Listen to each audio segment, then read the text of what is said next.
সিরাজগঞ্জ থেকে ৯০টি মৌমাছির বাক্স নিয়ে কুমিল্লার মুরাদনগরের শ্রীকাইলে গিয়েছেন মৌচাষী মেহেদী হাসান। উদ্দেশ্য সরিষা ধনিয়া সহ বিভিন্ন ফসলের মাঠ থেকে মধু আহরণ। আমি প্রথমত মনে করেন যে 2021-এ এটা শুরু করি। এখন মনে করেন যে প্রথম আমার 30টা বক্স ছিল, এখন মোটামুটি 90টা বক্স আছে আমার। আর এটা মনে করেন যে আপনার দেখা যায় যে বেকারত্ব যারা আছে তারা চাইলে ওটা করতে পারবে। একটা মৌমাছির কমান্ডে পুরো লক্ষ লক্ষ মৌমাছি চলবে। তবে শুধু মেহেদী নন, জেলার বিভিন্ন উপজেলার পুকুর পাড়, বাড়ির পাশে কিংবা সরিষা ধনিয়া কালোজিরা সহ বিভিন্ন ফসলের ক্ষেতের পাশে বাক্স বসিয়েছেন মৌচাষীরা।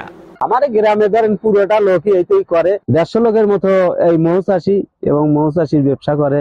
এই জায়গায় 15-20 দিন থাকতে পারি, তাতে আল্লাহ দিলে 15 থেকে 20 মণ মধু হতে পারে।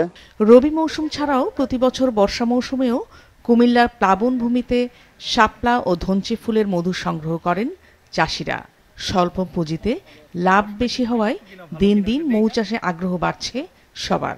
আমার এখন যে ফিডব্যাক বা যে রেশিও আসতেছে বাকি, আমি আসলে টিকে থাকতে গেলে তো সাপোর্ট প্রয়োজন হয়। সেই সাপোর্টটা আসলে আমরা ক্ষুদ্র উদ্যোক্তারা পাচ্ছি না। সরকার যদি একটু সদয় হয়, এসএমই ফাউন্ডেশনের মাধ্যমে যদি আমাদেরকে ক্ষুদ্র ক্ষুদ্র ঋণের ব্যবস্থা করে দেওয়া যায়, তাহলে এখানে হিউজ পরিমাণ কর্মসংস্থান সুযোগ করা সম্ভব।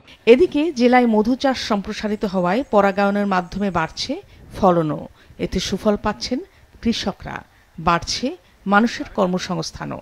সরিষা যখন আবাদ হয় জমিতে তখন এটা করা হয়, তো এই কারণে এই যে মৌচাষীর সংখ্যা বৃদ্ধি পেয়েছে। আর মৌচাষীর সংখ্যা বৃদ্ধি পাওয়ার কারণে এলাকায় সরিষা, কুমিল্লা জেলায় সরিষা ফলনও বৃদ্ধি পেয়েছে এবং সরিষা ফলন বৃদ্ধি পাওয়ার কারণে কুমিল্লা জেলার লোকদের মধ্যে উদ্যোক্তা সৃষ্টি হয়েছে।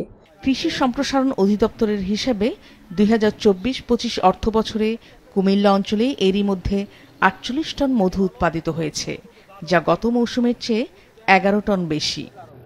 মাছরাঙা নিউজ ডেস্ক।